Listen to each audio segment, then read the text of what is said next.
Hey, what is going on, guys? My name is Peek-invertedjokerr and welcome back.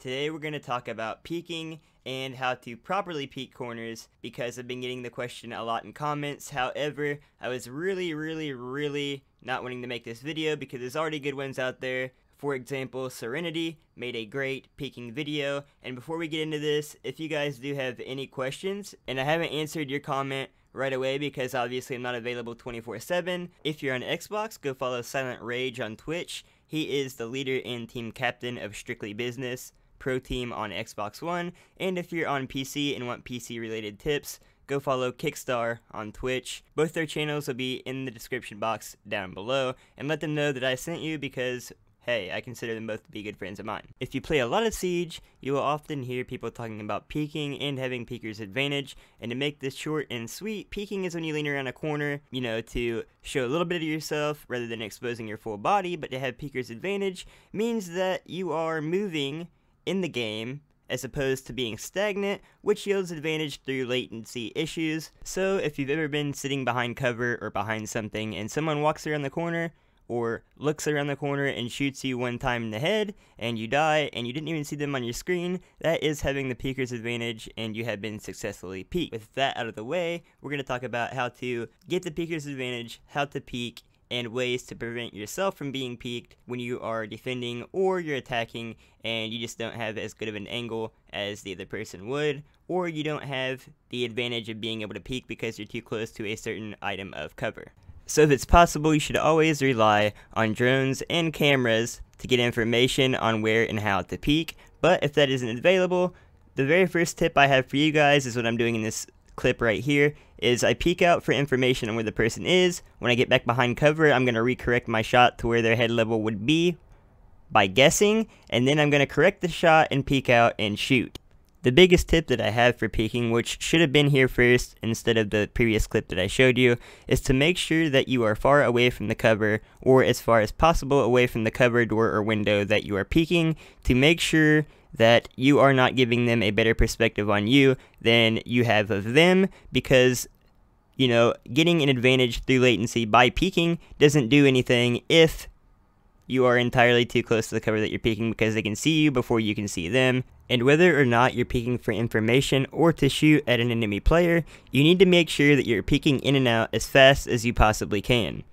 And for a good prime example of how not to peek a corner, in this next clip with Ash, I see that Capcan peeks this corner way too close to the wall, exposing more of his body before he can actually get a latency advantage on me, which gives me an easy kill and allows me to go on to his next teammate, which was recorded in a Game Battles TV2 match.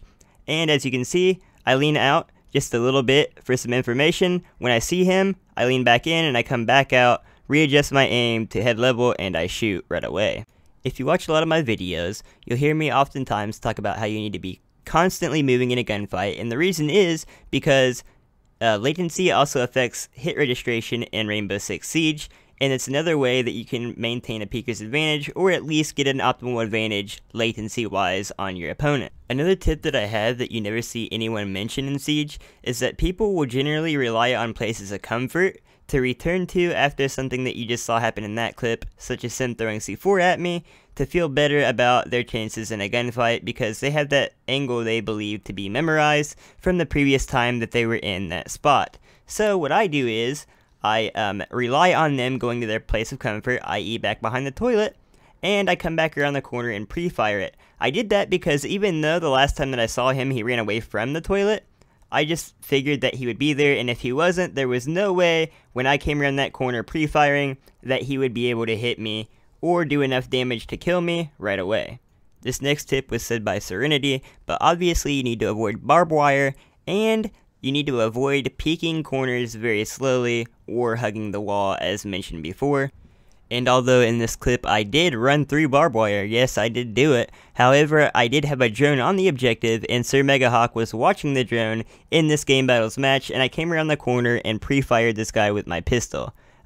Maybe it wasn't as big of a pre-fire in slow motion, but I knew exactly where the guy was, I knew which corner he was in, and I also had a better latency than him, because of course we were in a Game Battles match, and those are not ran on dedicated servers if you're playing 2v2.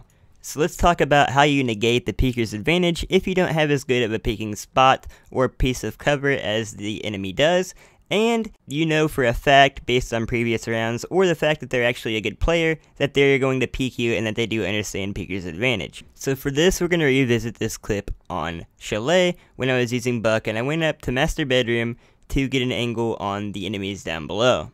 We're going to pull another page out of Serenity's book, and if you follow him on Twitch or you've seen him or heard about him on YouTube, you have probably heard another way to hold an angle is, well, it's true, and that's why I'm putting that part in this video. You need to hold an angle that is so intrusive that you and the enemy team can't really use it. I knew that Caveira here would be running up the stairs, so I held an angle where I could just barely see her arm, and that gave me time to lean out and shoot at her. So if you do notice here, at the very beginning of this clip, I can barely see her elbow. That would have been the best time for me to start pre-firing, because clearly she's going to be walking through the doorway. However, I lean a little bit too far left, and I end up behind this box that I somehow completely forgot about. However, I'm strafing while she's coming through this doorway, which somewhat negates the peeker's advantage that she would possibly have, since I completely whiffed the pre-fire on the doorway. So all in all, if you have the less good, I could say, a piece of cover or door or window to peek than the enemy, make sure you're moving back and forth, strafing very quickly, or at least moving enough that they have to shoot at your ghost rather than at you. But you need to make sure, if you're going to do this, that your aim is on point and that you hit your shots, or you will no matter what die. The best way to do this, which I didn't do, is just strafe left and right, left, right, left, right, left, right, left, right, until the person is about to cross that doorway, and then hit them with the dank-ass pre-fire. So I know I suck ass at explaining things. I tried my best in this video because you guys requested it. So if you do want a better explanation or knowledge on how to peek or maintain the peeker's advantage, go watch Serenity's video. If you somehow haven't already, I'm going to leave the link down in the description box down below.